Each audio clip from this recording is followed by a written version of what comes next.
And from the walls an answering shout went up. For the foremost on the field rode the swan knights of Dol Amroth, and their prince and his banner at their head. "Amroth for Gondor!" they cried. "Amroth to Faramir!" Like thunder they broke up the enemy flank of the retreat, but one rider outran them all, swift as the wind in the grass. Shadowfax bore him, shining, unveiling once more, a light starting from his upraised hand. The Nazgul screeched and swept away, for their captain was not yet come to challenge the white fire of his foe.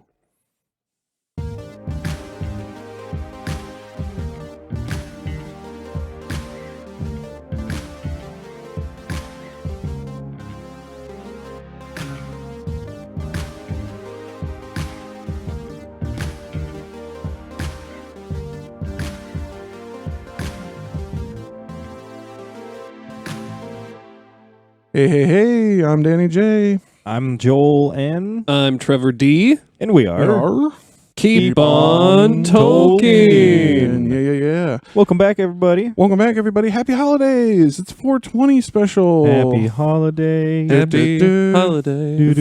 Before we get into the festivities, though, we got an announcement. Yeah, let's go through our regular announcements. We got our new merch available up at keep-on-tolkien-podcast.tmail.com. Go check it out for our t-shirt designs, all of which are designed by ourselves. Yeah, go get your shafted shirt, the one that I designed. I'm actually wearing it today. That's right. Yeah. Because we always talk about it. I figured I have to festive. wear it for one of these. Yeah. There's also a Mintered t-shirt on there, too, right? Or it's either coming soon or it's on there. Anyway, either way, check it out. Did we have a mid-turd one? Yeah, your sister made it. Yeah. I got to double check that Trevor too, guys. Trevor didn't even know. Yeah. Anyway, check out those t-shirts, guys. They're really fucking cool. More to come soon. But today, what do we got going on? Today is our season finale of Season 6. Yeah. We hope you guys have been enjoying yourselves. And today, as we mentioned earlier, this is actually a holiday special. Gotta love the holidays. Happy 420, y'all. Today, we're calling this episode Tolkien on Drugs, a KOT 420 special. Get it? Let's get into what we will be getting into today. We are going to have a brief intro on cannabis, a brief intro to 420. We're also going to go over some examples of drugs and medications used in Tolkien, both medicinally and recreationally. And then we're also going to get into some of the influence of Tolkien on real-life drug culture in the real world. Yes, our 420 special. And we're going to start by saying it's no secret that a lot of us involved here in KOT have at some point in our lives been a fan of those little green flowers. Fair to say. Fair to say. I would even go as far to say that our experiences with cannabis have helped shape our sensibilities and our sense of humor. Absolutely. So KOT is very much brought to you by cannabis. Brought to you by. Yeah. That's our first sponsor. Big cannabis. Big Cannabis? Big Canna. Yeah, big canna. Okay, so why did I choose that opening excerpt? Yeah. Yeah. Jump back to that opening excerpt, an epic one. Yeah, an epic one. Really super cool moment in the trilogy. And why? So there's a little story that goes along with that. And it goes along with the weed theme as well. This is back in the days when I had just started imbibing the herb, and we were watching a movie in my garage, and I told my friend Aaron to go to my house to get another movie to watch. And, we're blitzed or whatever. It's the early days, so we're gone. And I sent him in to get the thing, and he comes back with the Lord of the Rings trilogy instead. And what does he do but open up to that passage and start reading it? Mm-hmm. And after that, I decided that it was one of the most epic things I'd ever fucking heard in my life, and I needed to reread these books because they were obviously much better than I remembered them to be. That was 2010. In 2011, I reread everything, and I've been obsessed ever since, and now we have a fucking podcast. That's right. Been going strong for 5 years now? Has it been that long? I think so. That's damn near an origin story, It basically. is? Yeah. Straight up superhero origin story. Yeah. Shout out to our friend Aaron. Yeah, shout out to Aaron. I wonder if he listens. I'm not sure. Being the holiday that it is, let's touch a little bit on the flower itself. Yes. The cannabis. The cannabis. The marijuana. So what is cannabis? It's actually a plant that's been cultivated by humans since the dawn of the agricultural revolution. Yeah, evidence may point to human usage all the way back to pre-pottery Neolithic era. That would be 8800 to 6500 BCE. That's like damn near 10,000 years ago. Yeah. That's crazy. Yeah, the active chemical in cannabis are called cannabinoids, and there are 113 known cannabinoids. The chief psychoactive chemical is THC, also known as delta-9 tetrahydrocannabinol. Yeah, he said it. He nailed it. He nailed it. Nice, very nice. So cannabinoids aren't just found in the cannabis flower, though, are they? I think they're in other plants. They too. are found in other plants. Yeah. So it was valued for many things. Obviously, wherever humans have been, cannabis has been there with us. So one of the things it's valued for, let's get into it. Fibers, making rope, cloth, and paper products. It's the best freaking thing, the best natural thing in the world to make that sort of thing. Still frequently used to make special cloths and ropes. Oh yeah. Yeah, and of course, there are some medicinal properties, as most people are aware. So cannabis has been used by many cultures as a medicine for various ailments. And it's also been used for religious purposes. Cannabis's psychoactive properties have made it popular in various religious ceremonies and celebrations. And my favorite, recreational use. And if you don't know what recreational means, it's basically a fun word for funsies. For funsies. And we'll get more into that later. On funsies? I like funsies. Funsies. Let's talk about cannabis in the modern era. Cannabis continues to be used for both its medicinal value and recreational use, and industrial value too, let's be honest. It's also becoming more and more legal throughout the world, really, especially in the West, Yeah. Here in the States, different places. Historically, the West is the only one that has a problem with it. To be honest. So we're not going to dwell too much on this whole negative aspect of cannabis, because it's a celebration, right? Yeah. Let's not talk about that. However, we wouldn't be true to ourselves if we didn't note that the policies restricting cannabis in the modern era have almost always been rooted in colonialism as well as bigotry against cannabis using populations, namely who? Non-white populations. You guessed it. So let's get into a brief history of the holiday. Yeah, the holiday that is 420. So it's an unofficial holiday celebrating cannabis culture. 420 celebrated on April 20th, fourth month, 20th day. Which should be today, right? If we're on schedule, it should be today. If we're on schedule, yeah. What do we got? 420 in a nutshell. Counterculture holiday celebrating cannabis. There are many urban legends regarding the origins of 420 as a reference to cannabis, but the prevailing origin story was popularized by Stephen Hager of High Times magazine. The story of 5 high school students in San Rafael, California. Yeah, we got a fun excerpt. This is right from the 420 Wikipedia page. Joel's going to read it for us. In 1971, 5 high school students in San Rafael, California used the term 420 in connection with a plan to search for an abandoned cannabis crop based on a treasure map made by their grower.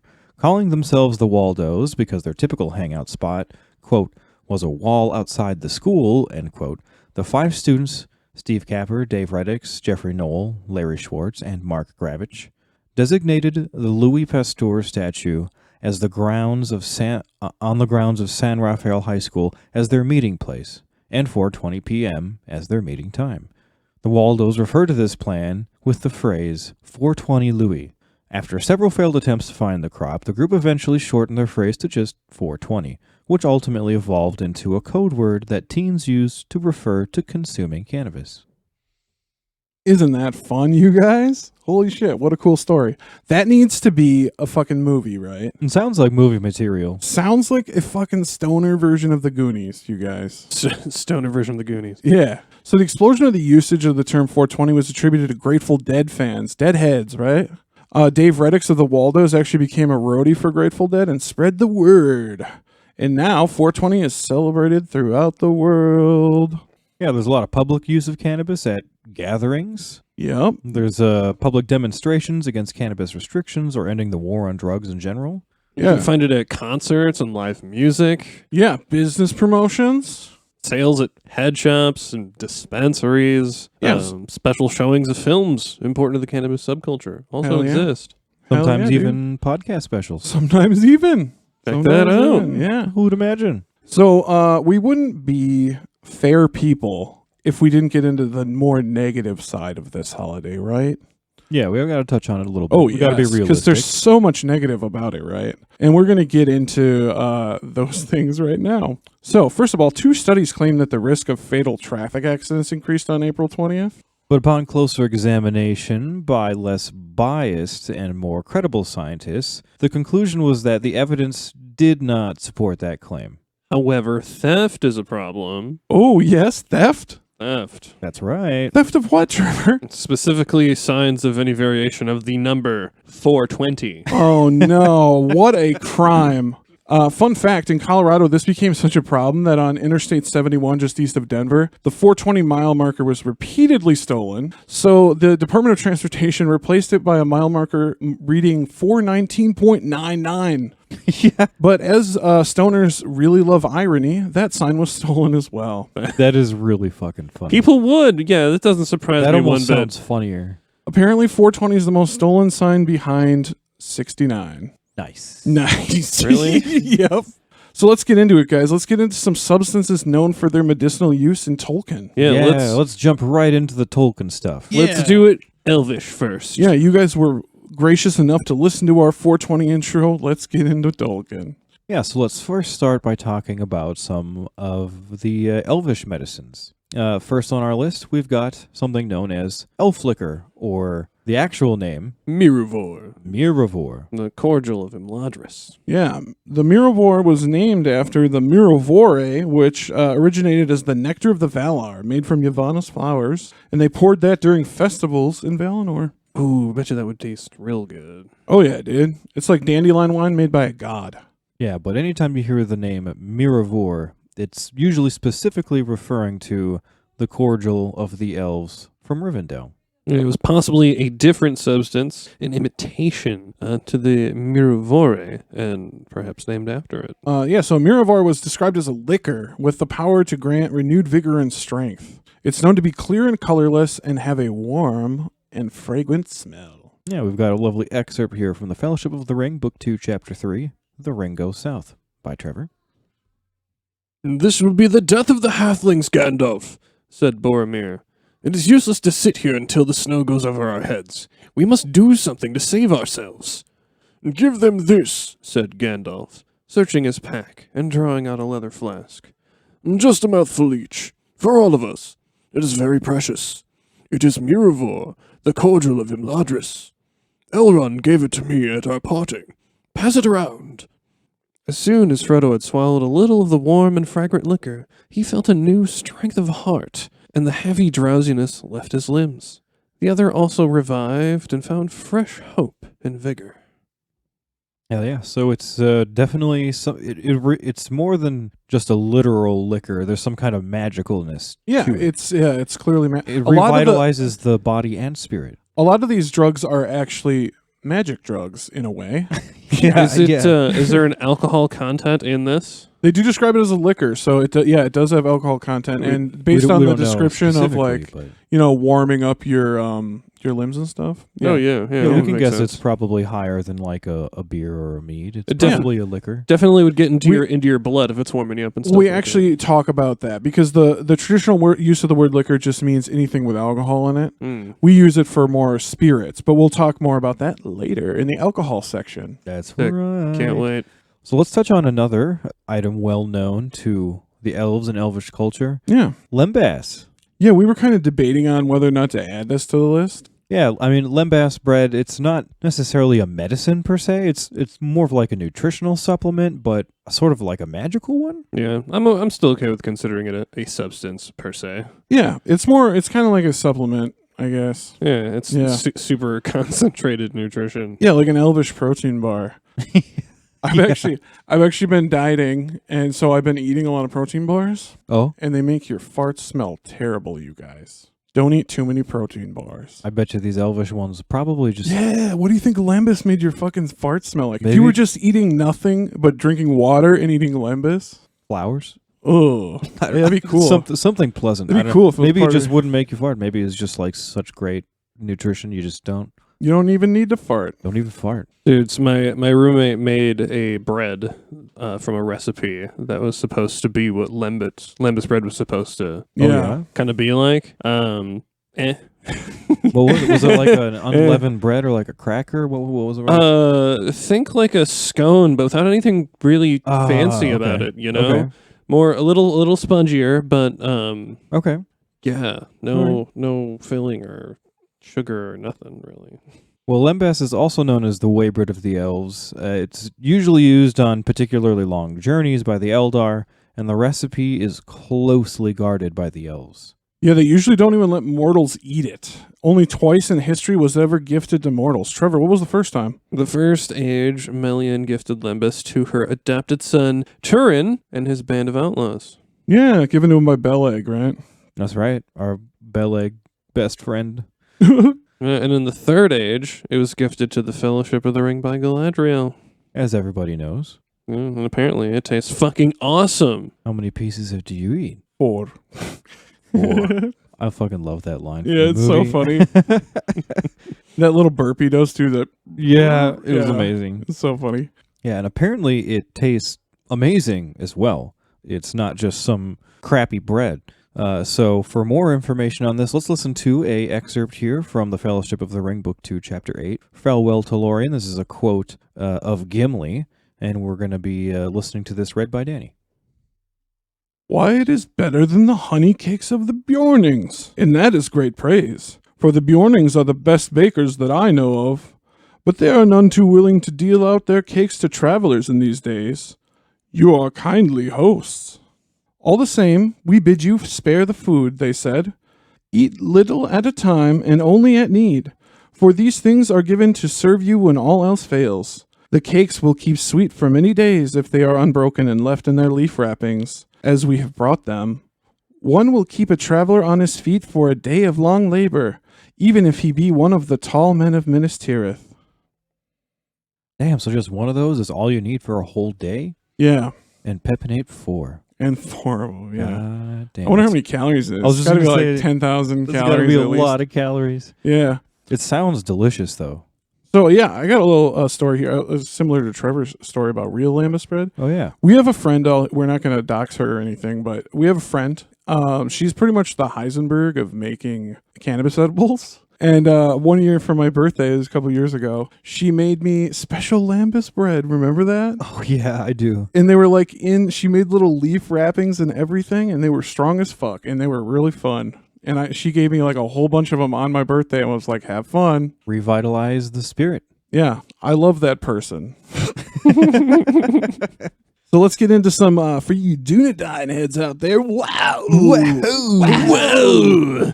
Let's get into some Numenorian medicine. I don't know when that got associated with Dunedain, but... So let's start off with something most people will recognize. Ethylas. King's oil. Ethylas. That's a weed. That's a weed. Actually, I don't recognize it. Don't at all. Well, it's a healing herb used by the men of Westerness. Yeah, it's used to cure wounds. It's an antidote for poisons. And it also, most importantly, it counteracts the maladies caused by evil magic like the Black Breath. Yeah. Black breath. Oh, I remember this. Yeah, let's get into the origins of Ethylas.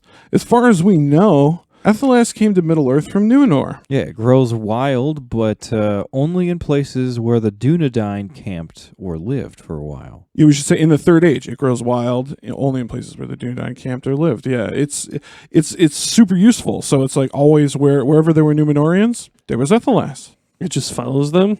Yeah, usually probably from them bringing it or dropping it or planting it. It's kind of like humans in real life in cannabis. We bring it everywhere.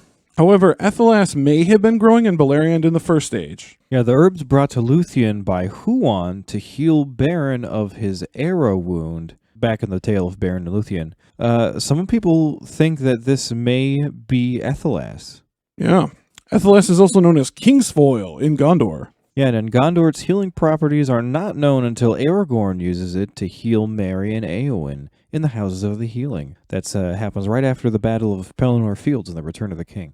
Yeah, weren't they had some around, but they were using it to like feed donkeys or some. Yeah, they're like, we might have Absurd some shit, in the yeah. stable. They just thought it was a bunch of weeds. Yeah. They're just feeding it to the livestock and stuff. Yeah. Yeah, apparently at this point, Gondor had completely forgotten about all of its medicinal properties, which is interesting. Yeah, but it does say in the text that they did use it for also for its sweet smell. Mm. It's kind of like I picture this like a Gondorian potpourri. Gotcha. Potpourri. Yeah. Yeah. Okay. Okay. Yeah, they called it Asaya Aranian Iranian, I think. Yeah. by the Noldor. Mm-hmm. Okay. And that means beneficial or medicine leaf of kings. Interesting. So there is a Quenya name for it. Yeah. Asaya Iranian. Iranian. Yeah. So it's been used Okay. by many peoples of Middle Earth. Yeah, the Noldor know about its properties, of course. Yeah, it's definitely got some explicit uses in the text. So let's just real quick cover some of the explicit references to Ethelas in the text. Yeah, so let's talk about that possible healing of Beren in the Tale of Beren and Luthien. Back in the First Age. There's also Aragorn tending Frodo's Morgul wound on the road to Rivendell. That's all the way up in the Third Age with the War of the Ring stuff. We also have Aragorn tending the wound that Sam and Frodo sustain while they're in the mines of Moria. That's right. I forgot about that. Yeah, straight up. Yeah, he the cut on Sam's head, he puts it in, That's in the wound. right. Yeah. He says he's like, it's dry and it's some of its virtue is gone, but it'll do. Mm-hmm. Yeah. Also the famous scene in the Houses of Healing when he heals everybody who's affected by the Black Breath. Yeah, he straight up steeps that stuff in water, and he uses like the steam and the scent to help revive people, like specifically Merry and Éowyn from their Black Breath ailment. Yeah, I couldn't have the excerpt here because this is a long fucking episode, guys. But it says in there that everyone around who even smells it feels better. Like Yeah. it lifts your spirits, even the smell. Hell yeah. It's like I just imagine like having a combination of caffeine and mint at the same time. Ooh, that'd be cool. I'd do Right. that. Yeah. Yeah. Let's talk about some more Dunedain shit, guys. Let's talk about some Dunedain liquor. Dunedain liquor. Dunedain liquor. There's some given to Sam and Frodo by Faramir at Henneth Anun. Yeah, it said they have similar properties to the elf liquor and the orc liquor, which we'll get into in a second here. And we're going to talk more about this Dunedain liquor in the recreational alcohol section. Ooh, Yes. we'll get there. We're getting there. We're getting there. We're getting through these guys. But speaking of orcish medicine, orcish liquor, let's talk about orcish medicine. Yeah. Yeah, let's start with Orc Balm, which is the kind of medicine used to heal minor flesh wounds. It's a dark goop that really, really hurts. Yeah, it really fucking hurts. Yeah. Ugluk and the orcs use this to heal Merry's flesh wound on his forehead after they kidnap them and bring the hobbits to Isengard. Yeah, we've got an excerpt about this from The Two Towers, Book 4, Chapter 3, The Uruk-hai, from Joel. Merry groaned. Seizing him roughly, Ugluk pulled him into a sitting position and tore the bandage off his head. Then he smeared the wound with some dark stuff out of a small wooden box. Merry cried out and struggled wildly. The orcs clapped and hooted. "Can't take his medicine," they jeered.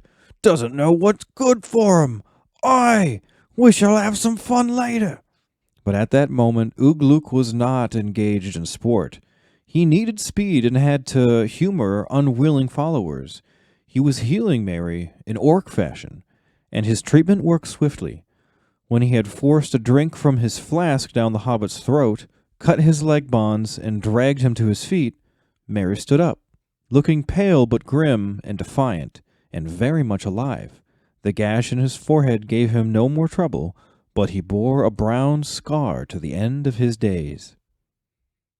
Yeah, I love how like whatever it is like hella effective. Apparently. Yeah, it Super- works quick. Maybe this is why orcs are so fucking ugly, man. Because they get scars in the battles and shit, you know, Mhm. and then they use this orc bomb and it makes them like their skin all fucked up. Yeah, it works quickly, but it sounds like it leaves a lot of scar tissue behind. Yeah. So that might be part of it. I also love how Tolkien describes it as stuff.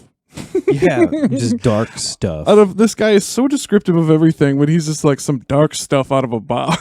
It's almost like he wants you to use your imagination. Yeah, there. Just that's like, why think I- of something gross. I called it a goop. Yeah, I figured it was a goop, you know? How nice it would be to have something like that, though. Just like it makes sense. Orcs would have it. Yeah. Like a warring kind of tribe, kind of people or whatever. Oh yeah, they're constantly fucking each other up too, yeah. Right. Yeah. So Yeah. here's just like, all right. Well, we've got this sort of universal paste you can just put on you to heal your wounds. Yeah. I Sick. like if you could just like slashed in the gut and you just like put it like paste it on there. You just like wait a few hours on the couch. I don't know. Read the news. You're good later. Like, Yeah, and you're good. For some reason, when they said wood box, I imagined like a black powder or something, like a You think a powder? maybe like a bunch of herbs and shit ground together into like a powdery substance. I think a goop. Maybe it was just straight up gunpowder. Maybe Yeah, they were that'd be actually fucked, maybe and they're then they just light it. cauterizing. Yeah, a That's goop. why they scarred so bad. Oh, They were fuck. just using gunpowder, cauterizing wounds. I guess I kind of imagined a sort of molassesy like mud. Yeah. Ooh, okay. Yeah. Okay. Okay, let's talk about. They also mentioned it in that last excerpt. The orc liquor. Orc liquor. Yeah, the oral medicine. And in my opinion, this shit is almost certainly distilled from its description. Okay. Yeah, let's get into its effects. Yeah, so it's a Vex. It's known for renewing vigor. It also gives a burning sensation in the throat when you drink it. Gives you a nice warm feeling throughout your body. Has a pain-killing effect. Yeah, it's also got some sort of mild healing effect. It seems not only to alleviate pain, but also seems to heal minor injuries. Oh my! It's a potion. Yeah, dude. And we got a little tiny excerpt here from Two Towers, Book 4, Chapter 3, The Uruk-hai, read by Trevor. Pippin fell down, and Ugluk dragged him up by his hair again. Several orcs laughed. Ugluk thrust the flask between his teeth and poured some burning liquid down his throat. He felt a hot, fierce glow flow through him. The pain in his legs and ankles vanished. He could stand. Effective. Effective? Not bad. That shit does look really nasty in the extended edition. It does look gross. It looks like the nastiest fucking Robitussin It looks I've ever like- seen. You know, so it's an orc liquor, right? So Mhm. when they dumped it, it also looks kind of thick too. Yeah. It reminds Yeah. me of like an old coagulated wine or something. Yeah, Just like or like gross. Grand Marnier or something. Ooh. Sure, like yeah. that. Yeah. Ooh, yeah. I like the use of the word coagulated there. Yeah. It definitely it paints the picture. Yeah. It just seems disgusting, and you know it's fermented somehow too, so it's just extra gross. Yeah. So let's get into some famous healers, right? There's a lot of healing going on in Middle Earth, of course. Oh yeah, some folks who are famous for their healing abilities. We've got Elrond, of course, lore Yeah. master, healer. Mm-hmm. Of course, Aragorn would know stuff. I'm sure he learned plenty from Elrond. Of Of course. course, Yeah. yeah. So he's adopted up with father. Yeah, stepfather. Let me said that like a bunch of scholars meeting. Just, Yeah. Oh yes, Aragorn. Yeah. Would, yes. Oh, he grew up. Yes. Of he course, grew yes, up it with makes him sense, indeed, yeah. Yes, Indeed. of course. Yes. Another one, probably the best healer out of the whole list here. Nienna, the Mm. Vala. That's a cool name. I like it. Yeah. And honestly, I'm going to argue right now that she may be the best healer not because of her powers of magic, but because of her powers of empathy. Yes. I think And that compassion. empathy and compassion, that I think is what made her one of the best healers. Yep. Ooh, so she's kind of like a therapist. Of course. Yeah. I mean, she's like the ultimate healer. Yeah, Yeah. Yeah, okay. Give me one of those. Another great healer, Galadriel. of course. And remember in I think in the Galadriel episode we talked about I don't know if it's canon or not, but her fourth age mission was to heal Frodo of his spiritual wounds in Valinor. Oh wow. Yeah. Okay, I must have missed or forgotten about that. I just That's remembered crazy. that as you were reading about Galadriel. That's really cool, actually. Yeah. Then of course we've got Brandir. Yeah, Brandir the Lame. We remember this guy. He helped out Turin when he was all fucked up. Brandir the Lame. He's just a regular ass middleman, but he's a Yeah. learned man. Yeah, Men of Brethil, House of Beor, I Mhm. believe. Yeah. Yeah, and he's had was he born with a bad leg? Is that what it was, or was he? injured? He had a club foot, I think. Yeah. Okay, yeah. That's what Turin calls him to insult him. Oh yeah. Yeah, That's why he's known as Brandir the Lame. the Lame, Not which because is he super sucks. mean. Because he doesn't suck. He's actually Yes. a pretty nice guy. Yeah, no, Brandir's awesome, and it's super ableist to call him Brandir the Lame, which is why I didn't put it in the outline. No, hold on. So, Brandir shafted? Shaft. Oh, totally, yeah. Totally shafted. Yeah. And then the last but not least, Luthien Tenuviel. Luthien! Yeah. Luthien the Fair. Yeah. So next, let's get into some substances known for recreational use in Tolkien, and there's two big subcategories. Let's get into the first one. Yeah, that would be something we talked about a little bit already. Alcohol or fermented drinks. Yeah. Huge in Tolkien. It's huge, everywhere. Oh yeah, we'll get into it. We're gonna get into. We're gonna learn a little bit about alcohol here. Trevor, why don't you tell us what is alcohol? Yeah. Alcohol is an organic compound. The chemical formula for it if you're interested, is C2H6O. Well, we're really getting deep into Oh, is yeah. it? Okay. All right. It is the byproduct of fermentation, the process of creating ATP without oxygen. Jesus That's Christ, the you're bringing definition me of- straight back to biology, Yeah, bro. this is shout out to Mr. Walter. I remember How much yeah. ATP does How does it yield? I don't fucking- anaerobic Hold on. respiration Hold on. is like Can we 6 define- or something, right? Can we define ATP? Is this ATP, adenosine triphosphate. It is what your cells use to use energy. It's your energy molecule. I took AP Bio. Hey. Let's talk about the effects this particular chemical compound has upon you. Yeah, and we got a little a scientific mumbo jumbo excerpt here about the effects of alcohol. This and kind of looks like what you'd read on the label, you know? Alcohol produces happiness and euphoria, decreased anxiety, increased sociability, sedation, impairment of cognitive, memory, motor, and sensory functions, and generalized depression of central nervous system function. The pleasurable effects of alcohol ingestion are the result of increased levels of dopamine and endogenous opioids in the reward pathways of the brain.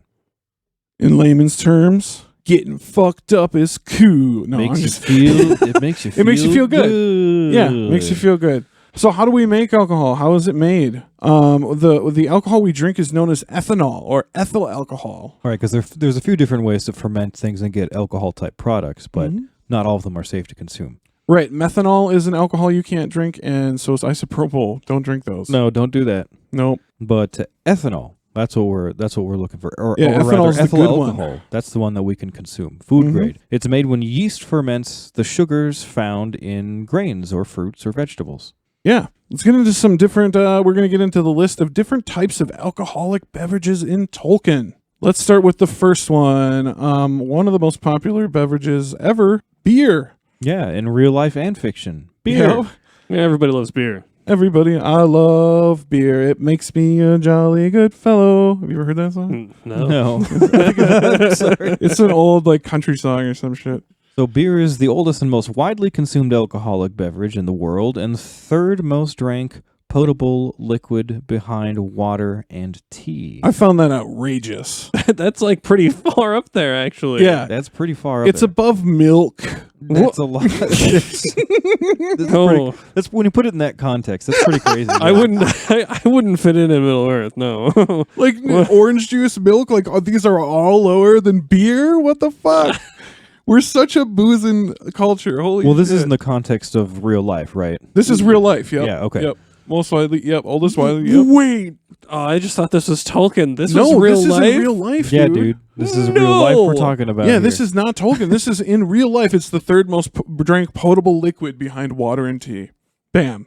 That blows me away. Okay. Yeah. Beer fucking rules, you guys. So I beer. don't. Yeah. It's generally made from fermented cereal grains like malt barley, wheat, corn, rice, oats. The oldest records of beer are from ancient Mesopotamia. Yeah, the Code of Hammurabi, which is the oldest recorded set of laws, includes laws regulating beer and beer establishments.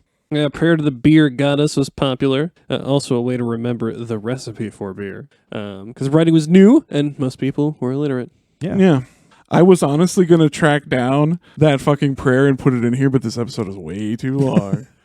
You've done well, my friend. Thank you. So beer was instrumental in building civilizations throughout time. For example, ancient Egypt. There, beer was given to workers and crucial to building the Great Pyramids. Yeah, how much, just guess before we tell you, how much beer do you think a worker on the Great Pyramids drank every day? This is ridiculous.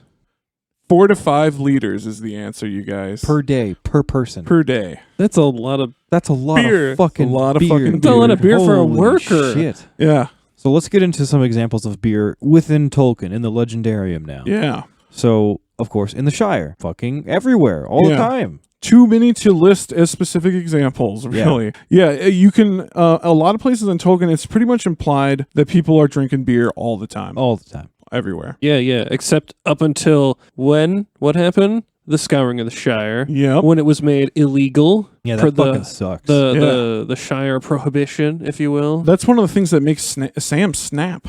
yeah. Yeah. He's like, no smoke, no alcohol, and a bunch of orc talk. I think that's what he says. Yeah, pretty much. He's like, yeah, no, I've had it up to here. Yeah. So there's also beer known in the Wilderland, for example, like people partying in Lake Town. Yeah, especially the dwarves, right? When they got there in The Hobbit, they had a huge party for them, remember? Yeah. So before they sent them off to the Lonely Mountain. Yeah. You also find beer up in the Nort. In the Nort. In Up the in the Nort. Nort. Up north for the weekend. The beer at the Prancing Pony in Bree is renowned. That's right. And Yep. the trolls in The Hobbit are drinking beer when Bilbo discovers them. Yeah, Mhm. beer's fucking everywhere. Even the trolls are drinking beer. Even the trolls are getting wasted. Yeah, so now let's talk about another similar alcoholic substance to beer. Technically a type of beer, really. Is it? Okay. Yeah, Well, yeah. we're talking about ale here. Ale. Ale is another big drink that's explicitly mentioned within Tolkien. Yeah, and that's a type of beer made with a warm fermentation method. And that results in a sweet, full-bodied, and fruity taste. So historically, ale was used to refer to a beer brewed without hops, although nowadays that's not necessarily the case. No. Traditionally, Groot was used as a bittering agent. Interesting. I am Groot. I'm Groot. Wait, is that a type of plant? No, it's a mix of herbs. I found it's like a liquid, like a tincture of herbs. Okay. I was gonna list all the herbs, but again, too It's long. a lot. That's it's okay. Groot spelled like fruit, but with a G. Exactly. Yep. Not Groot like I'm Groot, but Groot like fruit. Ah, okay. So the modern ales use hops essentially to replace the Groot. Exactly. I see. Okay. Mm-hmm. And it's very popular in medieval times, too. Oh yeah, it was actually very important to daily life. 80% of a peasant's caloric intake for the day came from grain. Yeah, and much of that caloric grain intake was in the form of ale. It's kind of gross to think about. You're like drinking. You're drinking liquid bread, your lunch, yeah. fermented bread. Mhm. Yeah, monks at Westminster Abbey drank a gallon a day. Jesus. Yeah, dude. And these dudes, they're monks. They're fucking minimalists, right? So, like, how much did a regular person drink every day? Like, if the monks, the minimalist dudes that don't even wear shoes and shit, are drinking a gallon a day, how much are regular people drinking? Has humanity just been drunk Yes. Forever. Yes. that badly, huh? Yes. We've been drunk since we were apes. Yes. Yeah, so essentially the alcoholic content in the ale is what made it potable for people to drink. That's kind of why they drank it. That's how they got clean liquid to drink. Yeah. Clean water in That's, Europe was hard to find. That's how they're getting their water. Okay. Yeah, they'll just pick up some mud water, ferment it, and drink it, I guess. Yeah, once the Roman Empire fell, all the water was nasty. Europe was overpopulated, and it sucked. Well, we got some examples of ale in Tolkien here. Yeah. In the Shire, Farmer Maggot offers ale on tap to the hobbits as they pull up to his place. That's fancy as fuck. Yeah. Yeah, ale's drank alongside beer throughout the Shire. Yeah. And in the north, it's served at the Prancing Pony. Of course, the Prancing Pony, what a stand-up establishment. Yeah. Yes. We'll talk more about them later, actually. Yeah, they serve them in what, pints there? It comes in pints? So let's talk about more booze. Let's get yeah, back more in. booze, more types of booze, more drinks. Booze. So we talked about beer and ale. Now let's talk about wine. Wine. Another one of the most popular ways to drink alcohol. One of my favorites. Oh, So yeah. it's an alcoholic beverage made from yeast fermenting the sugars of specifically fruit, most commonly grapes. Most commonly, but you can make it out of fucking anything. Yeah. Any fruit at all, and vegetables too. You can make it out of dandelions. There, yeah, dandelion wine. Yeah, dandelion wine is like a poor people thing in the U.S. Our at old least. high school teacher used to make wine in his spare time. And Shout out to Mr. Walter. This is the second time he's came up in the Mr. episode. Walters, yeah. Yeah. Really cool. He makes they made some really good homemade wine. There was a while where my sister would nanny for them, and a couple times he paid her In homemade wine? in homemade wine, and it was, Nice. or I don't know if it was full payment or just like tip, but either way, it was really fucking cool. It That's was really awesome. good. That's awesome. Yeah, I love the idea of brewing. I've always wanted to get into it. But yeah, it's just kind of an expensive hobby. Yeah, the earliest examples we know of wine, one of them we have is the Caucasus mountain region. Yes, also known as where the Caucasians come from. Nice. Okay. Yeah, Caucasians. So that's in modern day Georgia, the country, not the state. And that's around 6,000 BCE. Cross that off of things I always wanted to know but never looked up. Where Caucasians come from. Yep. Yeah, there you go, man. There you go.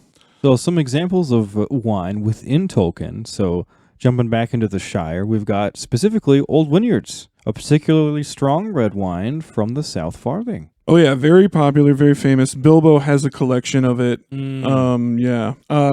That's our next on the list too. Known in the Shire, known for miles around, is Bilbo and Frodo's large ass wine collection. Huge wine collection.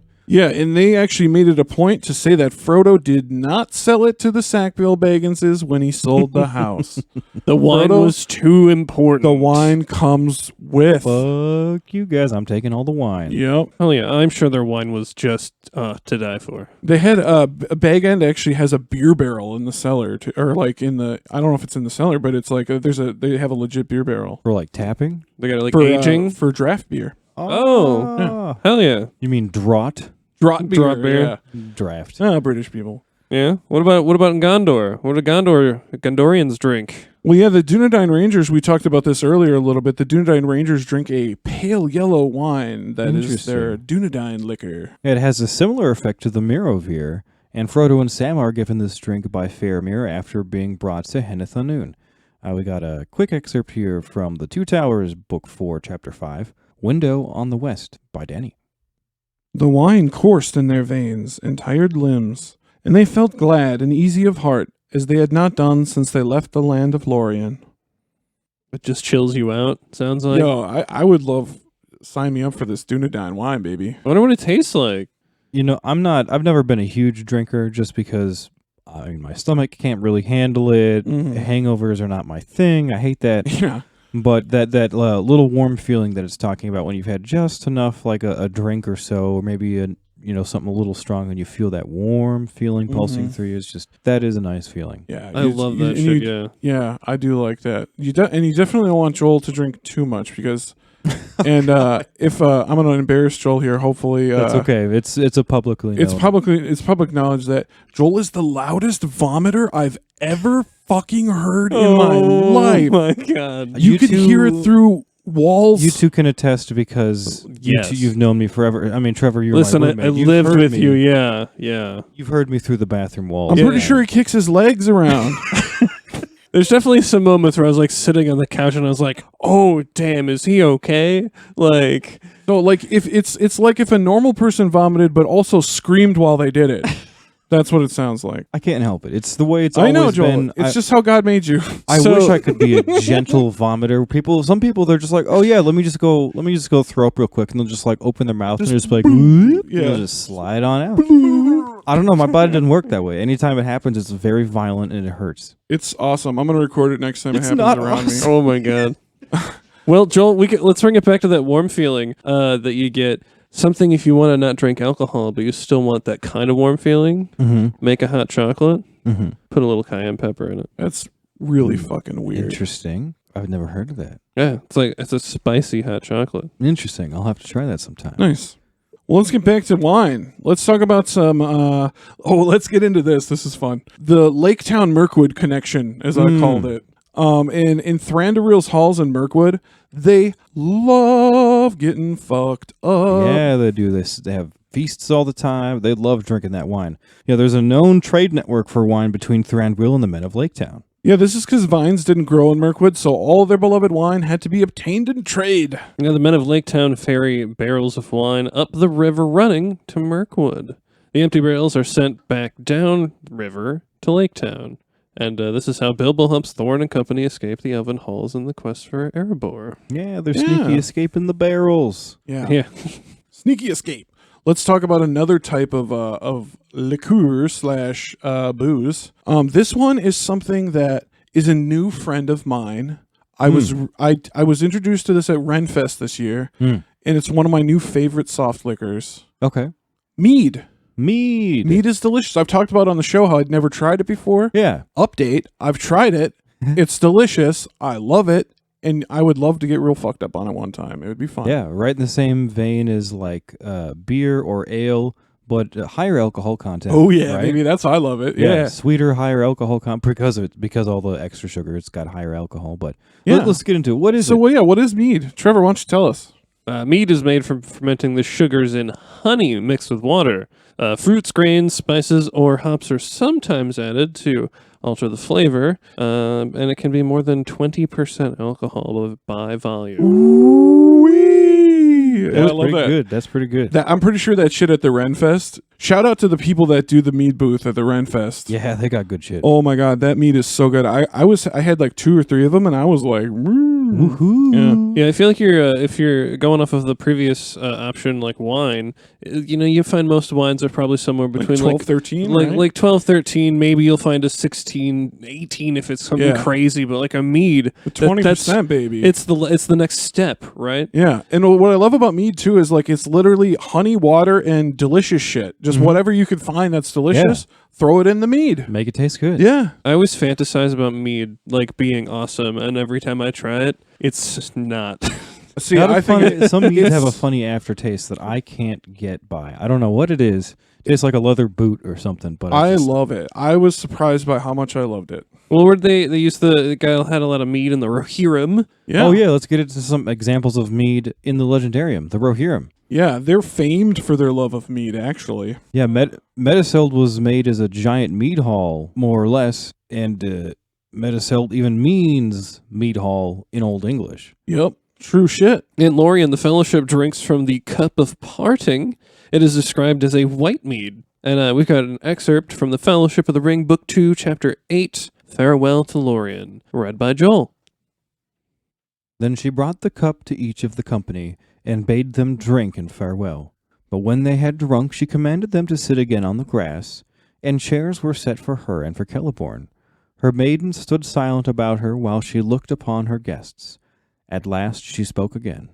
We have drunk the cup of parting, she said, and the shadows fall between us. Yo, Joel, I just want to say your Galadriel voice is almost as good as Christopher Lee's Morrowind voice in Children of Hurin audiobook. Oh, thanks. Yeah. Just as far as like a dude doing a feminine voice, very good. Very good. Well, thank you. Yeah. So let's talk about another famous drink in Tolkien. Yeah, this one's very potent, actually. Yeah, this is the Ent Draught, or as I guess we would say it here, Ent Draft. Draft. Yes, that's how, British people spell it. This is apparently the only thing that Ents consume. And there are 2 kinds, one for refreshment, one for nourishment. Yep, food and water. Pippin and Merry are the only known non-Ents to ever have consumed Ent Draft. And it makes them straight up grow a few inches, and makes them the tallest hobbits ever. And their hair, curls and shit. Like, Yeah. We got an excerpt here read by Trevor from Two Towers, Book 4, Chapter 4, Treebeard. The drink was like water. Indeed, very like the taste of the draughts they had drunk from the Entwash near the borders of the forest, and yet there was some scent of savour in it which they could not describe. It was faint, but it reminded them of the smell of a distant wood borne from afar by a cool breeze at night. The effect of the draught began at the toes, and rose steadily through every limb, bringing refreshment and vigour as it coursed upwards, right to the tips of the hair. Indeed, the hobbits felt that the hair on their heads was actually standing up, waving and curling and growing. That's crazy. Yeah, wild. And a lot of people are like, well, you're probably thinking like, well, how do you know this is alcoholic? Because of this. A fun fact, Treebeard actually says this. He has to lay down after drinking it, or drinking too much, rather, I guess, because it'll go rise to his head, and he will fall asleep. Yep, that sounds like alcohol. Sounds like a little bit of booze. This is a little bit of a gray area here, an area of contention. Hard liquor in Middle-earth, and that means, by that I mean distilled spirits. Yeah, as far as we know, there are no examples of distilled spirits in Tolkien. With one possible exception, the Miroir. Yeah, that we mentioned earlier, the cordial of Imladris, right? Yes. Yeah, it's specifically described as a, quote, liquor. Yeah, in modern times this usually refers to distilled spirits, but the traditional use of the word just means any beverage that has alcohol in it. So it's ultimately unknown whether this is distilled or not. Right. Yeah, it said that the Dunedain have a similar drink, but it is unknown whether or not that is distilled either. So Yeah, well, we talked about that earlier too, the Dunedain wine, right? Honestly, I mean, being that it's the only occurrence, it kind of is what it is. Yeah, well, here's another thing too. Let's talk about a specific distilled spirit. That is mentioned in the text. That brandy, Brandy. right? So here's the thing. This is a whole internet hole I went down. Fun fact: a lot of folks think that the Brandywine River, the name itself, is proof that hobbits distilled wine into brandy. But this is actually more likely a westernized word based on the Sindarin name for the river, Baranduin. That seems more likely in my opinion. And that meant golden brown water. But then there was also some people on the internet that argue, well, is golden brown water denoting what brandy looks like? Because it's kind of golden brown, right? So like it's a whole thing. It could go either way at that point. Yeah, but in fact there are no explicit references to hobbits having made or consumed brandy in the text. However, though, most cultures that have viniculture, that is wine technology, do discover brandy eventually. I love that. Wine technology. Yeah, viniculture. That's what it's called. So let's get into some specific instances of boozing it up in the text, guys. Where people are Party getting it up. Crunk as fuck, as it were. So we've got a very famous example of people having fun and getting litty. The unexpected party. Oh yeah. The dwarves, they drink beer and ale, while Gandalf requests a glass of red wine. A glass of red wine, dear sir. He What a has cl- refined. Yeah. Yeah, what a class act, right? Yeah. We also next have the long expected party, Oh yeah. which had every kind of alcohol available, from beer to ale, wine from the South Farthing. And let's be honest, because Bilbo spared no expense.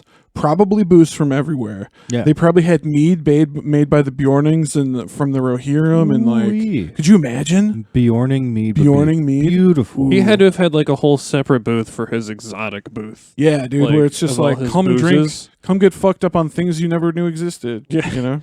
List of exotic drinks. We got them from Mordor. Mines of Moria. Yeah, you had me at get fucked up, Bilbo. Another fun example, one that I love, is when Thorne and company stay at the last homely house in Rivendell. Yeah, and that bothers me. Remember in the movie, they act like it's like, oh, there's no beer and there's no food here. There's no It's like, meats here. All they eat is elvish greens. Yeah, What is it's like, this what the lame fuck shit? is that? No, they had roaring No. fires and malt beer.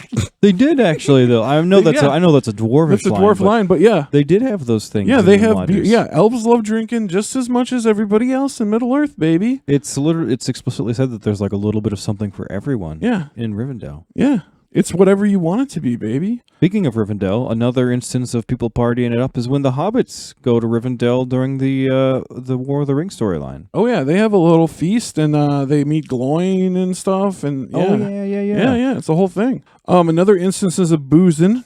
The hobbits at the Prancing Pony, they have a little bit too much booze on this occasion. Yeah, they kind of give away some key information. Yeah, Frodo's a little bit too tipsy. You know what I mean? That's one of the things I love about Tolkien is even these like main characters who we're supposed to love and appreciate so much and look up to, every now and then they get drunk. Yeah, they're still pretty. it's cool, They're still you know? pretty innocent with some stuff, right? Like it's Yeah. totally chill. Yeah. We should also talk about the elves in Mirkwood. Oh Yeah.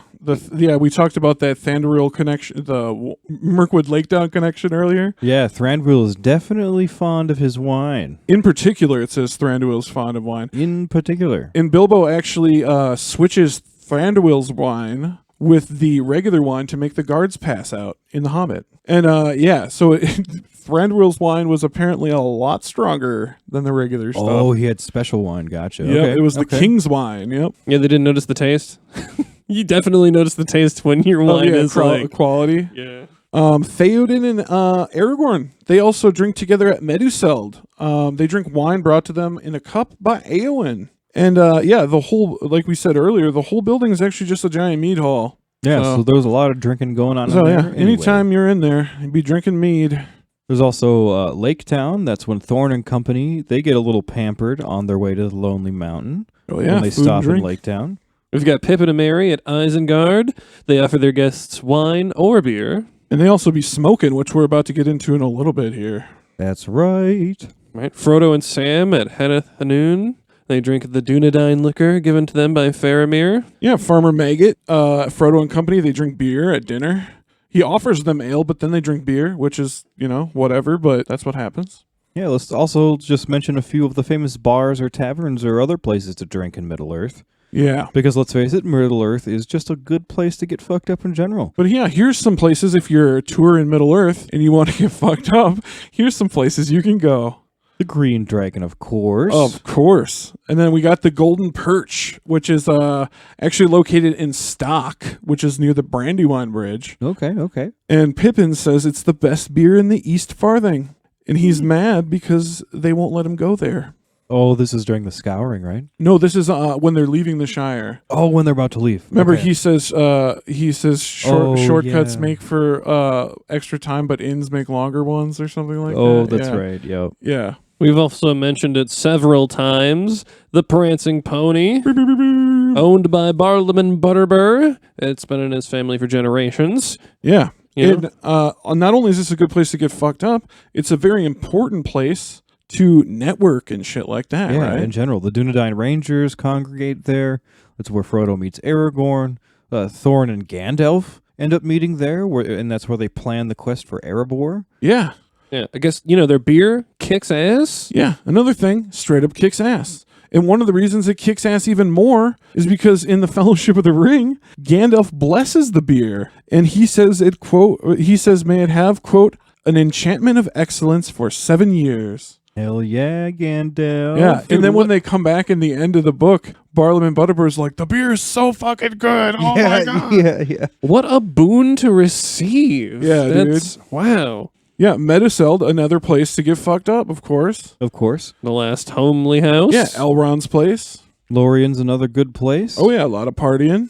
Mirkwood, they love to drink as well. And yeah, Lake Town, like we said earlier, too. Get that wine. Yeah. So let's talk about the second most popular recreational drug in Tolkien. I'm excited for this one. I can't wait for this. This is pipeweed, guys. That's right. We're going to talk about it. Yeah, pipeweed. We're going there. Pipeweed is, what is it? It's a leaf that hobbits use as a recreational drug by the means of smoking via pipe. Hence the name pipe. Yeah, Weed. yeah. Pipes are made from clay or wood, typically, and apparently the art of smoking herbs was done by hobbits even before the cultivation of pipeweed. So it wasn't the first thing hobbits put in a pipe and smoked. Nope. We have a excerpt here from the Fellowship of the Ring, the prologue, actually, concerning pipeweed. This, he says, is the one art that we can certainly claim to be our own invention. When hobbits first began to smoke is not known. All the legends and family histories take it for granted. For ages, folk in the Shire smoked various herbs, some fouler, some sweeter. And that's from an excerpt that's in the prologue of Lord of the Rings. It is an excerpt from Herb Lore of the Shire by Mary Brandy book. Oh, I see. Okay. Yeah. Well, this also leads me to believe one thing that's going to come into play here in a second. This leads me to believe that hobbits would have no qualms with smoking weed in real life, smoking cannabis, right? Okay. I could see it. Yeah. And I also want to say that this probably also proves that Tolkien knew about smoking of other herbs. And since his beloved hobbits engaged in smoking of random herbs, maybe he himself knew about smoking cannabis. Maybe he was even cool with it. I mention this because in the Great Debate, people claim that he's not even familiar with it at all. And I think those people probably need to study history a little bit better. Get it.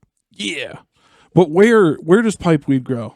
So pipeweed, it's a plant that grows wild in warm climates, such as Gondor. Not typically used for smoking there, but it's known as sweet gallinus or Westman's weed. Yeah. Highly cultivated in the Shire, of course. Because of the colder climate of the north, pipeweed can only be cultivated in warm, sheltered areas. Yeah, usually on the slopes of hills. Two famous places would be Bree Hill and Longbottom. Ooh, does that mean the tavern in Bree also would you have easy access to? Yeah, we're going to talk about the Prancing Pony's big on smoking. We're going to get into that in a second, here, actually. Yeah, so let's get into the origins of smoking pipeweed here. So it has some Númenórean origins. It was brought from Númenor to Middle-earth in the Second Age. Yeah, and just as an asterisk here, I do want to mention that this is listed in several places online, but I, for the life of me, could not find it in the text. Okay. So I'm going to say Take it's it with a grain of salt. plausible. Okay. Yeah. The cultivation in the North Kingdom. Let's start there, though. Yeah, it's first cultivated by a hobbit known as Tobold Hornblower around the year 1070 SR. Shire Reckoning. Shire Reckoning. Yes, which would be Third Age 2670. Yeah, and that was under Thane Isengrim Took II. What a name. Yeah, Isengrim or Isengrim, depending on we've debated on how to pronounce I words. That's right. The region of the South Farthing became the center for the growing industry in the Shire. Yeah, so let's talk about some of the cultivars of pipeweed. Yeah, which is basically what we would call strains, right? Some of the different strains. Yeah, strains, cultivars. Cultivars is when you're talking about crops like apples. Like a Honeycrisp is a type of cultivar of apple, right? Ooh. Yeah. So one of the cultivars, Longbottom leaf, and that's named after the region in the Shire that it's grown in. We've also got Old Toby, named after Mr. Tobold Hornblower himself. Yeah. Got the Southern Star, which is grown in the South Farthing, named for star-shaped leaves. Yeah, we got South Lynch, which is grown in Brie. So let's get into usage. Who be smoking? Basically, that's what this section should be called. Who be smoking and where they be smoking? They'd be smoking it in the Shire. Yeah. Their usage is insane. Yeah, basically all of the Shire. Yeah. Yeah. Everywhere in the Shire. All the time. Everywhere, all the time. Hobbits be smoking before meals, after meals, when they wake up. While they're You know? gardening, everywhere. Yeah, everywhere, all the time. Let's talk about use among non-hobbits, though. So they did spread this to other peoples, this art. Yeah, one example is it spreading to dwarves, because, of course, the dwarves were big into trading, and they probably picked up the art while on trade routes through the northern regions. Yeah. And also it spread to men of the north. The men of Bree are also prolific smokers. Yeah, Breland hobbits consider themselves the originators of the art of smoking. Mary considers the Prancing Pony the center for the art of smoking. That Yeah. would make it a pretty cool place. Yeah, totally. Yeah, the more I learn about the Prancing Pony, the more I think it's like the coolest place to hang out in Middle Earth. I think it's pretty far up there on my most sought after places Yeah. to visit in Would- Middle Earth. Yeah, would love to hang out with Barliman for a little bit. But you know who else be smoking? Them Dunedain Rangers be smoking too. Hell yeah, that's right. Also, of course, just the Numenorians in general. Maybe it is true. Is if they're using the plant, but they're not smoking it, as far as Okay. we're aware. But they brought it to Middle Earth for some reason, if that's true. So it must have had some value to them. Clearly. Unclear what that is. Yeah, Sure. medicinal or not. Yeah, this guy. You know that one friend. You know that one friend you have that like smokes weed and gives weed a bad name because they're an asshole. That's this next person. Saruman. Saruman. Fucking asshole. Yep. Yeah, openly a hater of it. Yep. He began to smoke in secret sometime at the end of the Third Age, though. What a hypocrite. Yeah. Yeah, Ugh. his connection to pipeweed became pretty key in the story, but we'll talk a little bit more about that later. Yeah. We all know who else smokes. Gandalf. Gandalf be of course. smoking. Yeah, he learned to smoke from the hobbits, is known to blow some pretty crazy-ass smoke rings. Probably using magic. Yeah, because as you recall, Gandalf or Olorin is a fire spirit, right? Yeah, so it sounds like smoke and fire would be something he could probably manipulate a little bit. Oh yeah, loves it. Well, he also has the ring, right? I suppose he could probably... Ring of Fire. Yeah, use the ring. Yeah. Gandalf would be a perfect smoking buddy. Yeah, dude. Of all creatures made up or real, I would like to smoke with him the most. Man, I would sign up for that. Give me that as my my end of life. That's what happens. Yeah. Let's get into pipeweed's role in the Scouring of the Shire, because it actually is like, not only is it a fun thing to do in the story, it's integral to the story of the Scouring Yeah, of the Shire. it plays a role. Yeah. So Lotho Pimple, Sackville Baggins, he originally had some sort of back alley deal with Saruman to sell him pipeweed. This is the means by which Saruman began to weasel his way into the inner workings of the Shire's economy. From there, he was able to usher in the authoritarian regime of Sharky and the Chief. Sharky and the Chief. Sharky and the Chief.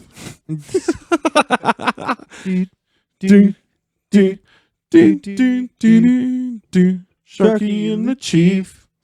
Oh my God, that's our next parody song. Okay, guys, the part you've all been waiting for, I'm sure. Are they going to talk about it? Are they going to talk about it? This is it, guys. The great debate. The great debate. The great debate. It's been going on for years about pipeweed. Is it psychoactive? Right. Is pipeweed really sort of supposed to be similar to what we know as weed? Or is it just tobacco? Or is it more like tobacco? Yeah. Yeah, so for years, this debate has raged amongst fans, and ultimately a lot of it comes down to the potency of the pipeweed. People debate, what is the potency? Right. So let's get into the first side of the argument. Side one, because we believe in being fair and balanced, right? Yeah. So on the first side, you've got people like myself who believe pipeweed is nothing more than just like a strain of tobacco. It's described as both nicotiana and tobacco in the text. We have a quote from the Fellowship of the Ring, prologue concerning pipeweed, read by Joel. There is another astonishing thing about hobbits of old that must be mentioned, an astonishing habit.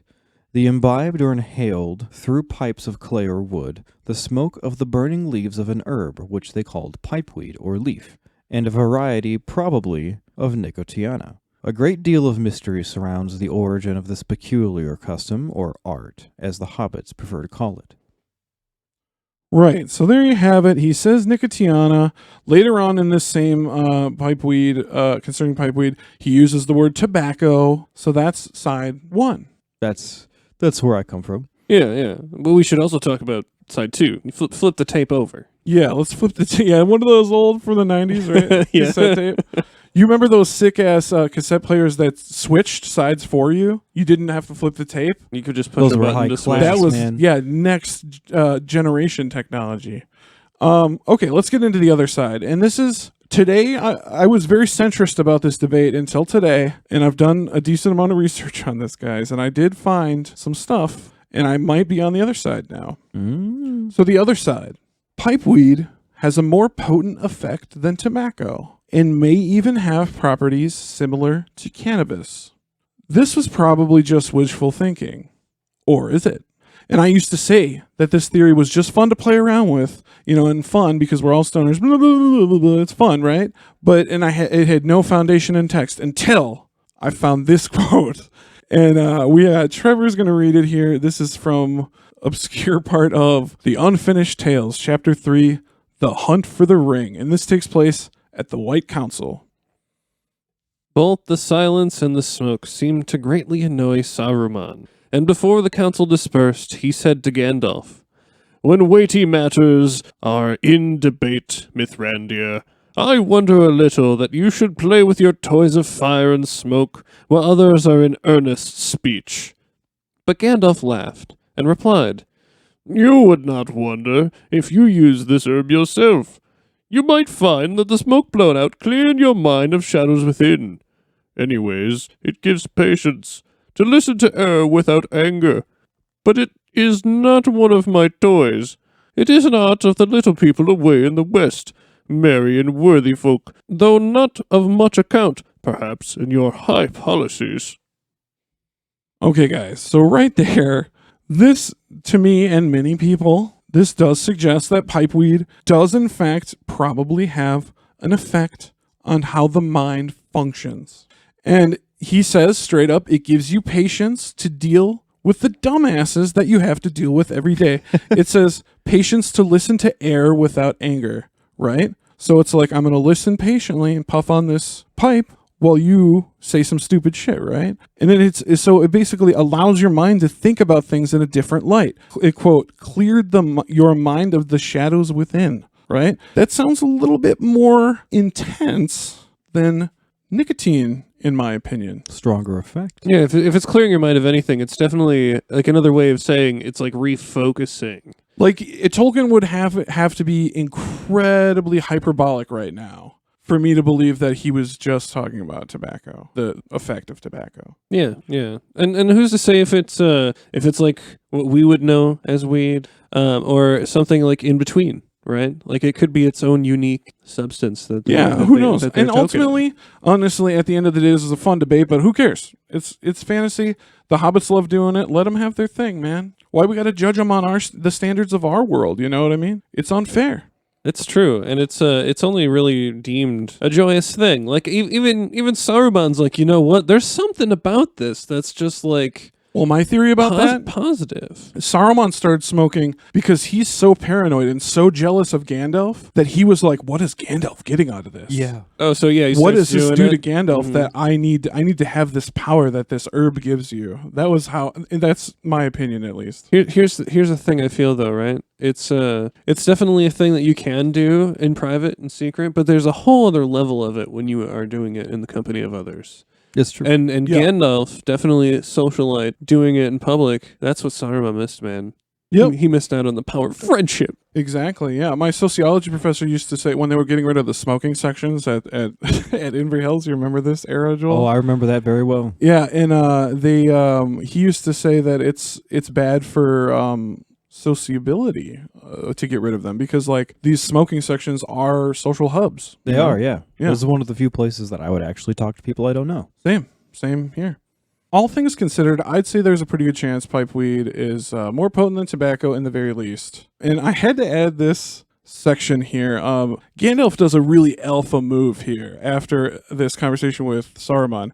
So after the previous statement, it was too long to add, Saruman responds by talking shit about the hobbits, even calls them peasants, right? And this pisses off Gandalf. Yeah, and we have an excerpt here about how Gandalf responds, and this is from the Unfinished Tales, Chapter 3, The Hunt for the Ring, read by Danny.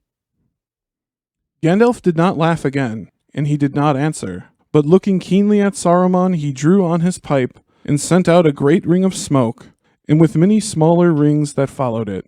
Then he put up his hand as if to grasp them, and they vanished. With that he got up and left Saruman without another word. But Saruman stood for some time silent, and his face was dark with doubt and pleasure. Doubt and pleasure. Yeah. What an odd combination of feelings. But to I just love that. Like, this reminds me of my grandma. So my grandma was a prolific smoker. She used to smoke like 2 packs a day, like legit. And she used to just smoke. This is in the 90s when like people weren't super smoking everywhere, but she would just straight up smoke everywhere, right? And we were in line at the buffet one time and somebody asked her to stop smoking. And she just turned to them and blew cigarette smoke right in their face.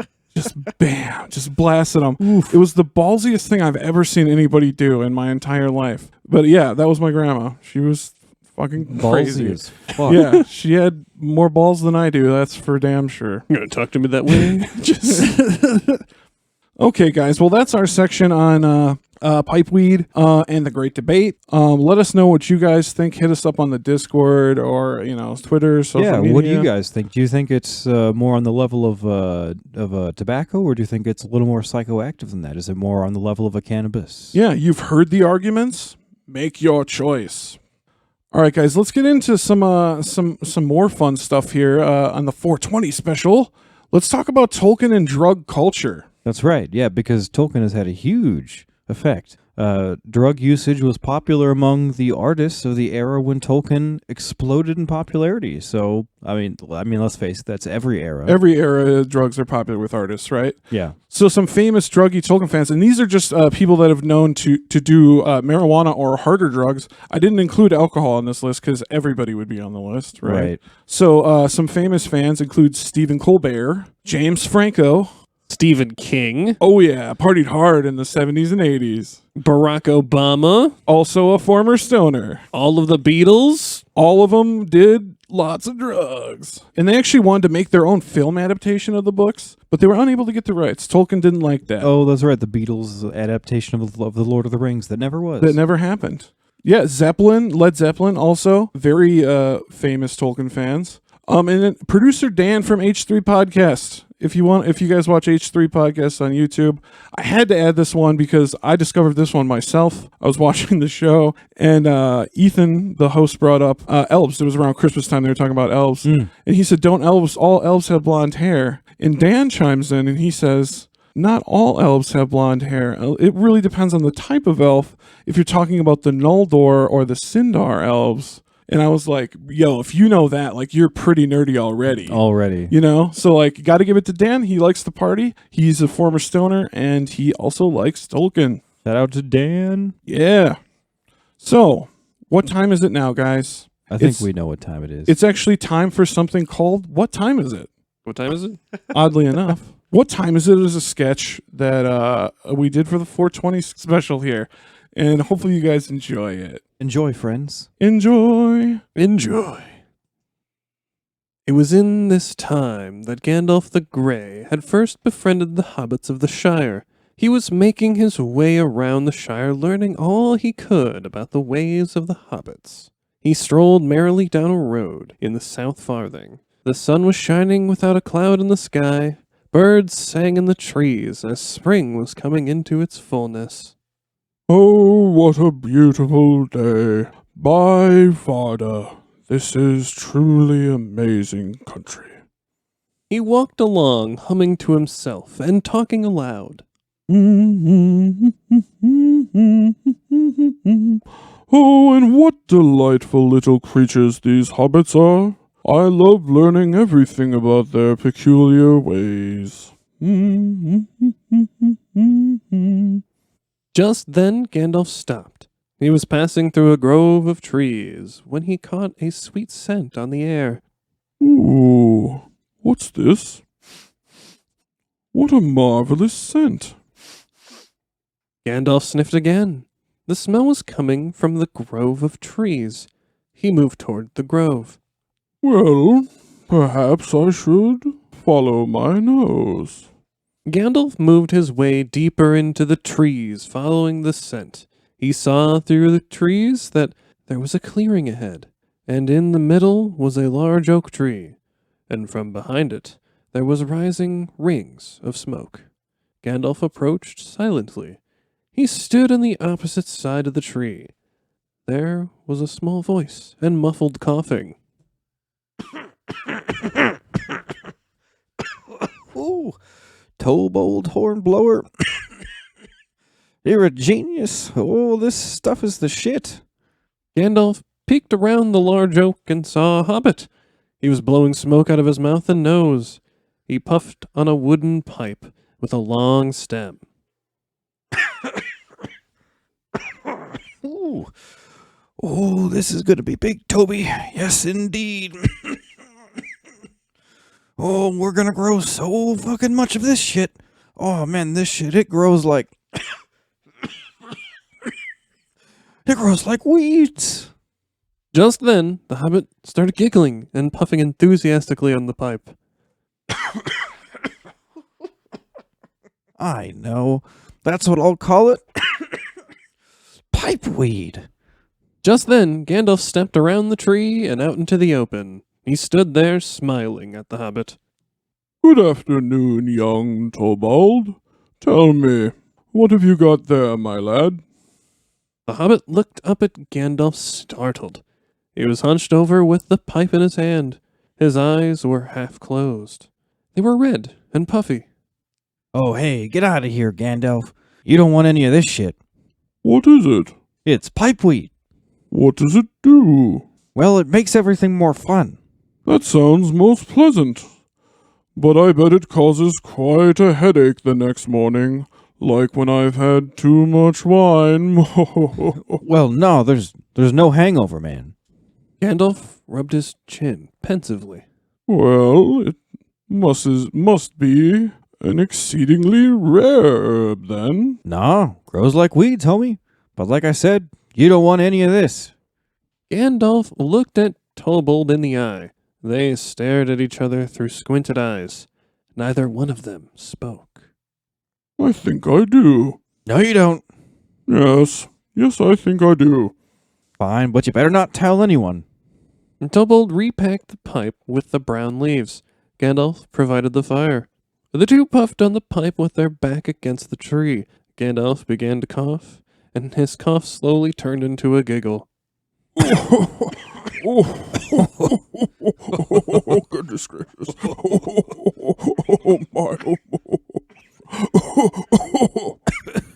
Gandalf and Tobold passed the pipe back and forth, both blowing smoke rings of various sizes. Gandalf spoke first. I must say, this is a most remarkable plant. Yeah, man. I want to smoke on this shit like every day. Forever.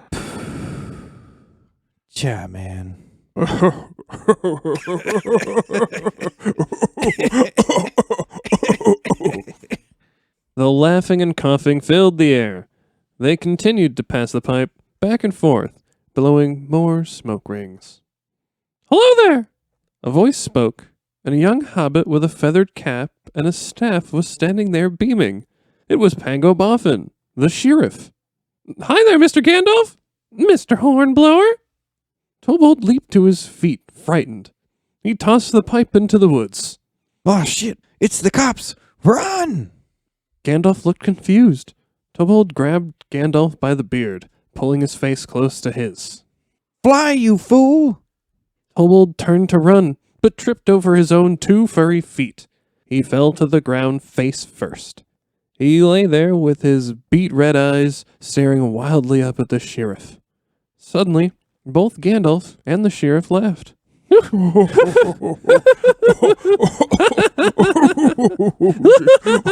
gracious. Oh, so funny. So funny. The two laughed so long and hard, and the Tobold began to laugh too. Soon, they were all belly laughing.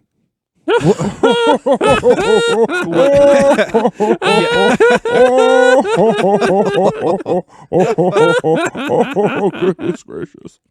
When they finally stopped, the sheriff spoke. "Seriously? You guys, what are you doing over there?" Tobold and Gandalf looked at each other. Gandalf shook his head. Smoking pipe weed? The sheriff's face lit up. "Woo, goody! That sounds like fun!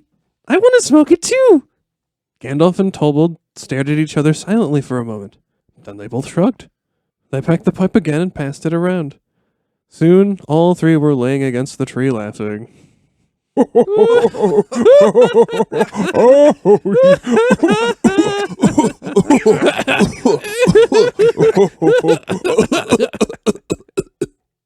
Guys,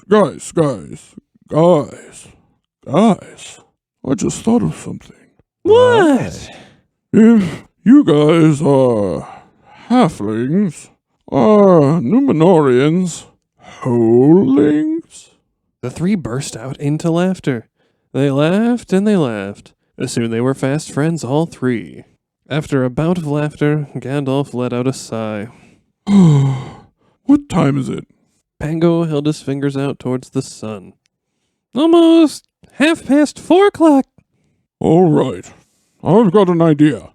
We meet here to smoke pipeweed every day at this exact time.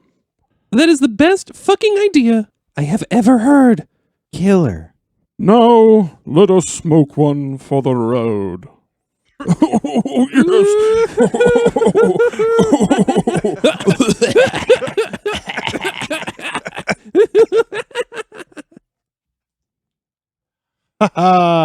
Hopefully you enjoyed that, guys. And hopefully you figured out what time it was. What time was it? What time was it? What time was it, Mr. Fox? Remember that game? What time is it, Mr. Fox? No. No. It was one of those kids' games. I can't remember the object of it. I was never a child. I'm still trying to figure out what the fox said. All right, guys, let's get back into it. So now we're going to talk a little bit about the time when Tolkien exploded in popularity, and that was the 1960s. So we're going to talk about Tolkien and the 1960s counterculture, baby. Woo! And here's some Sociology 101. What's the counterculture definition, Joel? A counterculture is a culture whose values and norms of behavior differ substantially from those of mainstream society, sometimes diametrically opposed to mainstream culture mores. A counterculture movement expresses the ethos and aspirations of a specific population during a well-defined era. Yes, yes, yes. And believe it or not, Tolkien's work became quintessential to the baby boomer counterculture of the 1960s. Yeah, that's right. Tolkien exploded in the mid-1960s. And we've got an excerpt here from a BBC article, Hippies and Hobbits. Yeah, fantastic little article I found on this subject here. Read by Trevor. It was a time of sex, drugs, and rock and roll. Not to mention protest against the Vietnam War, and marches for civil rights and women's movement. Who would think a figurehead for this social upheaval would be a tweedy Christian philologist at Oxford? But during the 1960s, a time of accelerating social change, driven in part by 42 million baby boomers coming of age, Tolkien's The Hobbit and The Lord of the Rings became required reading for the nascent counterculture, devoured simultaneously by students, artists, writers, rock bands, and other agents of cultural change. The slogans "Frodo lives" and "Gandalf for president" festooned subway stations worldwide as graffiti.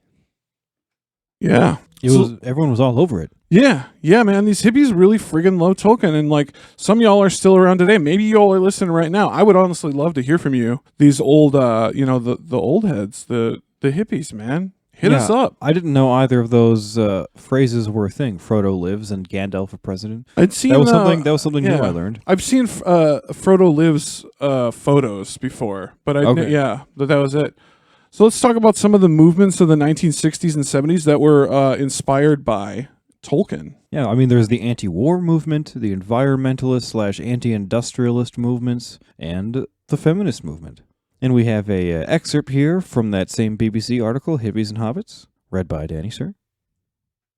Also appealing to the burgeoning anti-war, feminist, and civil rights movement activists was Tolkien's political subtext of the little people, the hobbits, and their wizard ally, leading a revolution.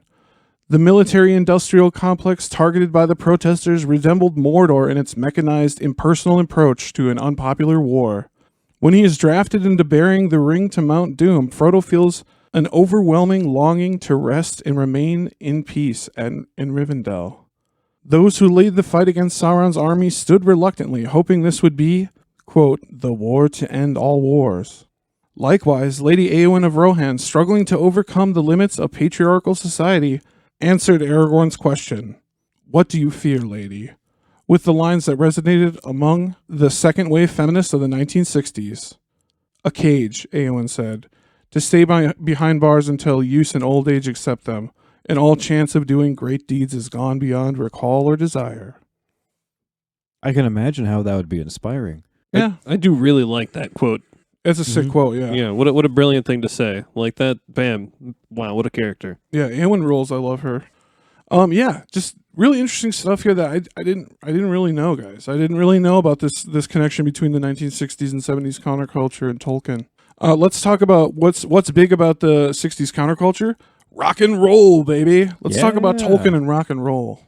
So we eventually want to do an episode more in depth on this topic because we could talk about it literally for hours. Yeah. Honestly, there's a whole episode to be made just about metal that is Tolkien related. And it turns out we just hired a metalhead to be on the show. Do you remember what his name is? I think it started with a T. T. Rever? Trevor? T. Rever? T. Rever? I actually don't know anybody by that name. Oh, weird. Oh, shit. All right. Well, we should get a metalhead. No.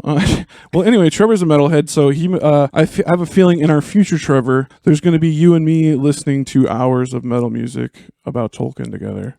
That sounds fun. Or sit up with some lyrics and just see. Just study it, man. Really? Just get into it, you know? All right, man. How well did they nail the canon?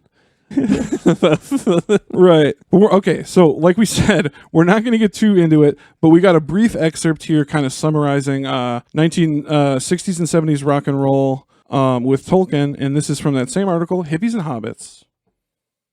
In 1970, Led Zeppelin, Black Sabbath, and Genesis all had Lord of the Rings themed songs on their charts. In the opening verse of Led Zeppelin's Ramble On, Robert Plant sings, quote, "'Twas in the darkest depths of Mordor I met a girl so fair, but Gollum and the Evil One crept up." Two 1971 Led Zeppelin songs, Misty Mountain Hop and The Battle of Evermore, in which, quote, "the ring wraiths ride in black," also were inspired by Tolkien. Black Sabbath's The Wizard is an anthem for Gandalf. Genesis's Stagnation was clearly influenced by the Middle-earth ethos. Rush recorded Rivendell, based on the Elven homeland, in 1975, and followed in 1976 with The Necromancer, that was Tolkien's original name for Sauron, who keeps watch with, quote, "magic prism eyes," end quote. This groundbreaking music mirrored the mind-expanding drugs, magical excursions, pagan celebrations, and bohemian lifestyle associated with the counterculture and characters in Tolkien books. Yeah, There you have it, guys. That's Tolkien and the counterculture of the 1960s in a nutshell. Yeah, he had quite an influence on it. And like we said, we will definitely have more to come in the future when it comes to Tolkien's influence on music. Oh yeah, Especially we've metal. literally been planning on doing a music episode since season fucking 1. It's just been a little daunting. It's been a little intimidating. because it's going to be listening to a lot of fucking music. It's also just gonna be a lot. Well, I mean, hey, in that quote itself, you listed off several things right there. we already can just go listen to. Yep, exactly. So let's get into final thoughts, guys. Final thoughts on drug culture and Tolkien culture. They're still very much to this day very intertwined. There's a huge crossover because, frankly, a lot of Tolkien fans are a lot like Tolkien characters. We really love to fucking party. Yeah. Yeah, we're all hobbits at heart, really. And I think all of us, including Tolkien, would agree that some drugs can be really fun and beneficial. Medicinal. It sounds like all the alcohols we talked about, all of them were like give you vitality or something. Right. Like, True. They all had a positive benefit. A lot of recreational substances do come from originally being used for medical purposes and religious things. So Yeah. Like the orc stuff, just healing the pace, just healing them. Yeah. And if you don't agree with us that Tolkien would agree that some drugs are fun and beneficial, check this out.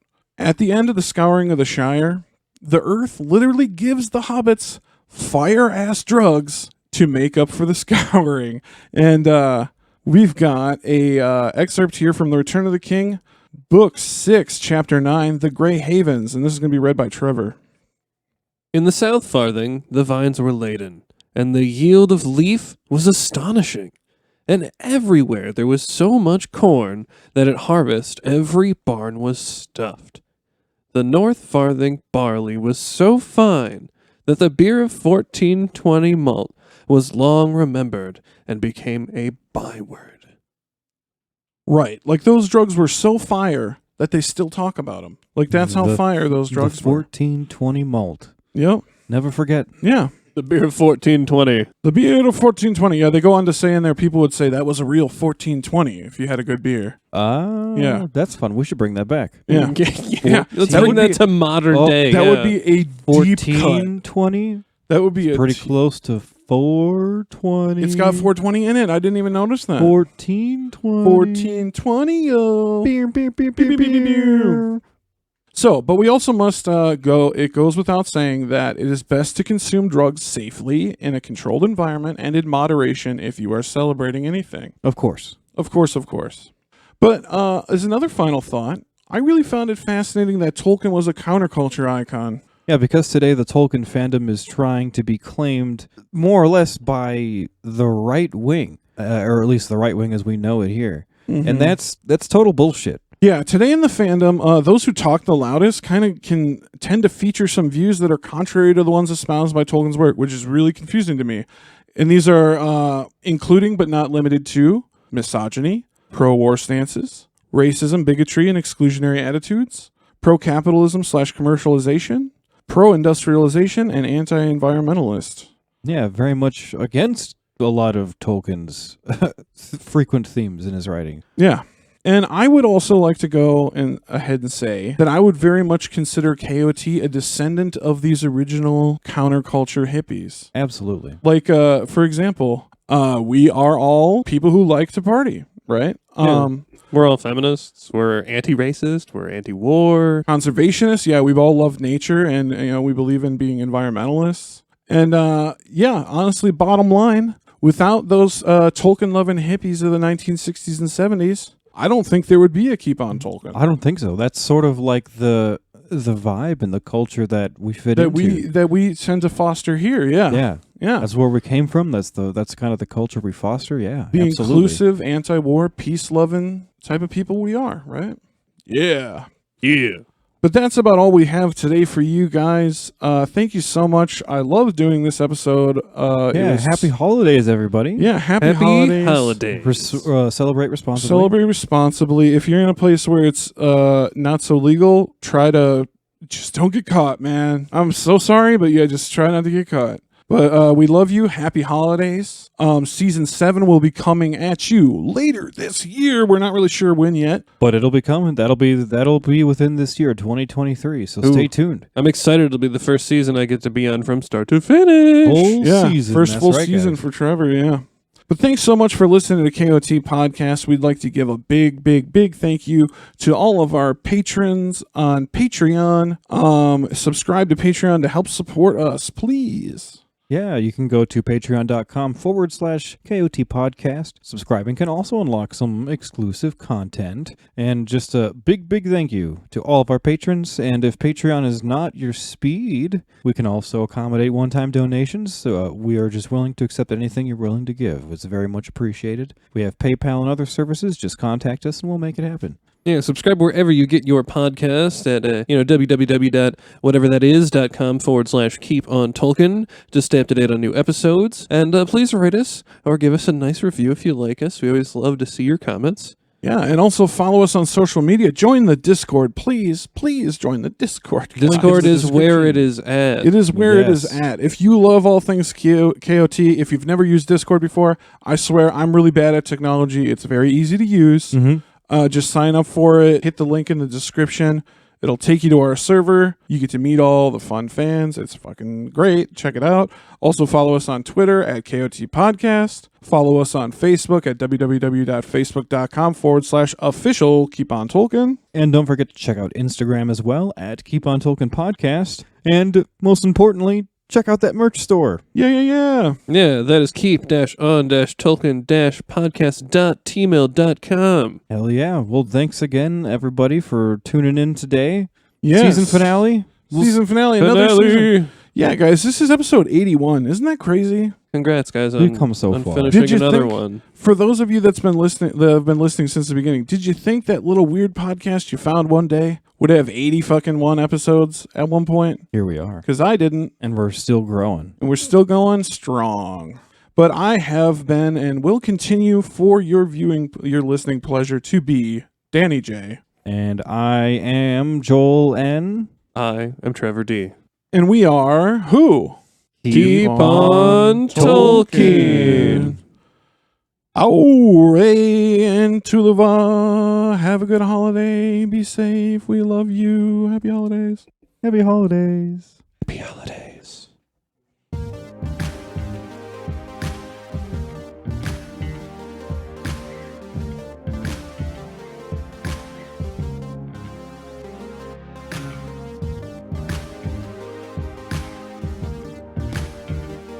Happy holidays to you. Oh my God.